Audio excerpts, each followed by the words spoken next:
Hi, today I would be talking about my research in search of meaningful life, narratives of people with disabilities living in Mumbai's informal settlement and exploratory study.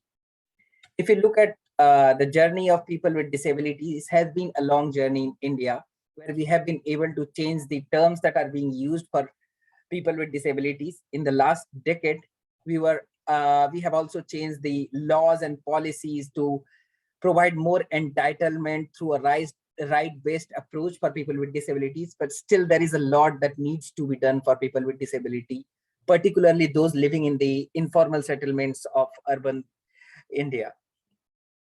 So let's look at what is the story so far. Our urban space in India is growing at a rapid pace, and with smart cities, the infrastructures are further being strengthened, which means there is again going to be a huge influx of population from rural to urban areas, and these migrating population will be residing in the informal settlements, which means that the slum population is expected to grow further in the urban space. If you look at the data of the urban population of Mumbai, so according to the census of 2011, about more than 55% of the population of Mumbai lived in the informal settlement, and they all are migrant population, and among them people with disabilities were disproportionately represented. So to explore it further, let's dig into how disability and other social structures are interconnected and how that impact their life in these informal settlements. So if you look at people with disability, they are trapped in the vicious cycle of disability, poverty, and vulnerability, where being disabled makes them have denial of opportunities for economic, social, and human development, which creates a situation of poverty that leads to deficit of economic, social, and cultural right, further making them vulnerable to poverty and ill growth, where there is reduced participation in decision making and denial of civil and political right. And these vulnerabilities further expose them to disabling condition, where they have to face social and cultural exclusion and stigma, and further make it more disabling for people with disabilities, and that cycle keeps on going. So to explore it further, how their life is impacted when they live in the informal settlements, I had two overarching questions. Explore how do people with disabilities live in the informal settlements of Wasi, Naka, Mumbai, and what are the challenges they face while living in these informal settlements. So my research participants were 15 people with disabilities. There were 9 males and 6 females, and they all had different types of disability. There were diverse types of people with disabilities. For instance, people with locomotor disability, cerebral palsy, people with acquired disability, visual impairment, hearing impairment, and they all were from different age groups. I used an exploratory qualitative study to explore their living condition and the challenges they face. Data was collected using semi-structured interview, which was audio recorded, and I also maintained field note. Then data was organized in NVivo, and I used thematic reflexive analysis by Brown and Clark to generate the key themes associated with their living condition and the challenges they face. Findings highlight that the living condition, infrastructure, facilities, and the public perception reveals the key attributes of people with disabilities life in the informal settlements. The 5 key themes that were identified are lack of basic facilities, meaning the water, sanitation, surface road, street lighting, leading to a poor health and health-related outcomes and issues, low space per person and high occupancy, cohabitation of multiple families in single-room unit, with shared spaces for cooking, sleeping, living, correspond to compromised living condition for people with disabilities, further dilapidated condition of house, and the material used for housing creates a challenging situation for people with disabilities living in these informal settlements. In terms of unhealthy living condition and hazardous location, people live nearby open sewer. There were uncontrolled open dumping of waste, and the informal settlement was sited in the proximity of industrial plant, which was prone to hazardous accidents and toxic gases, made it further challenging in terms of disaster and risk reduction and management that became challenging for people with disabilities over the period of time and their caregivers. Insecure tenure, where the internal migration of the families within the informal settlement due to shifting financial condition of the families create issues related to socialization and reconnecting with their peers when they kept moving from one place to another within the informal settlements.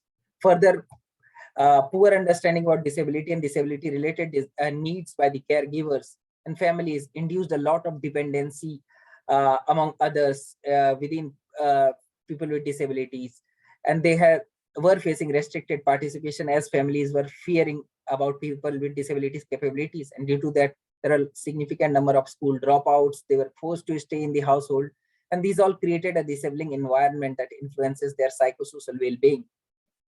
The geographical location, narrow and supporting street, they cannot go out and play with their sibling and friends. They are forced to stay inside their home and engage. These all created a disabling environment, and limited social interaction inculcated poor self-esteem and lack of confidence that created further barriers to further participation. So if you look at overall the lack of basic amenities, the ways the infrastructures are created, awareness about disability and disability related needs are the major source of disabling environment for people with disabilities.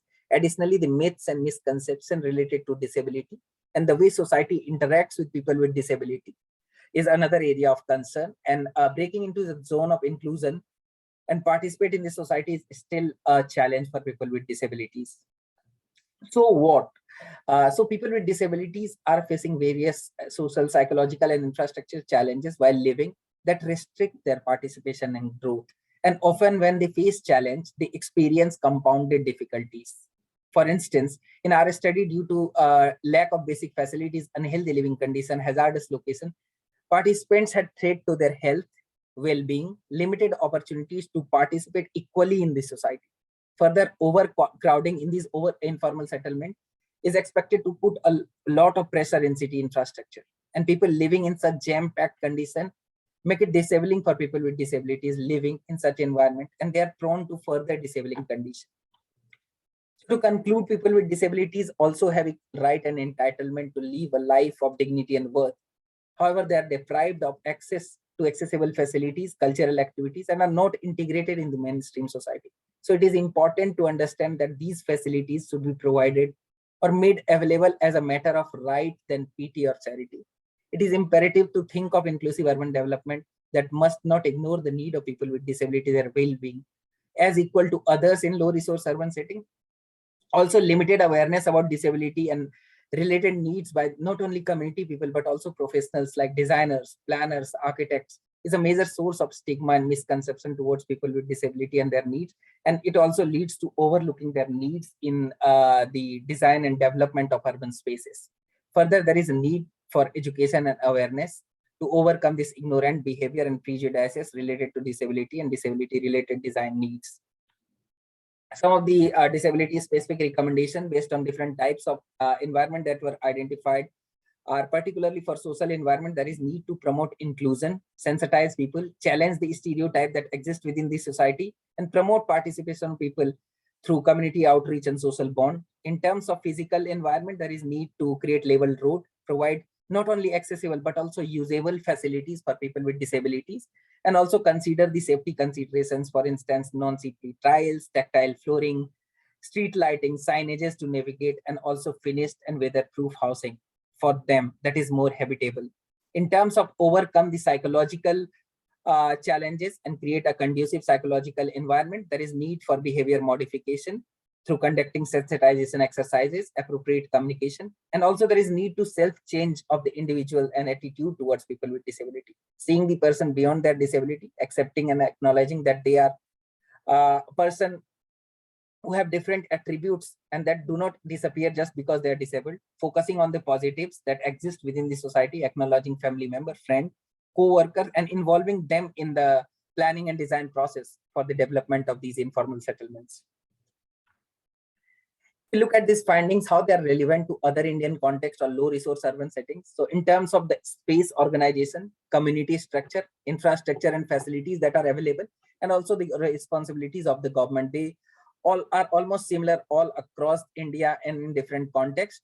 There could be some facilities that are particularly provided by state government, but usually if you see the organization of these low resource urban villages, they're almost similar. So these findings could easily be understood and tailor-made to these contexts to ensure that there is better participation of people with disabilities and they enjoy their participation and live a meaningful life.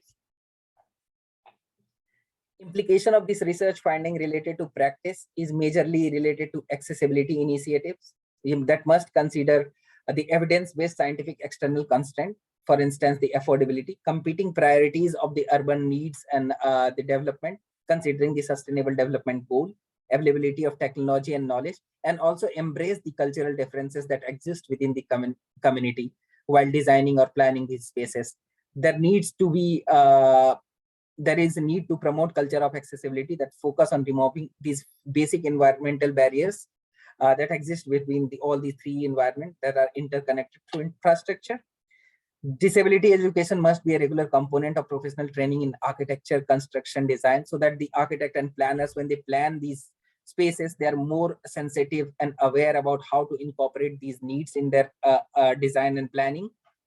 Research further should need to improve and collect and report data concerning people with disabilities living condition to ensure that their voices are strongly heard and represented. And the perspective of people with disabilities whose life are impacted must be considered in the future research.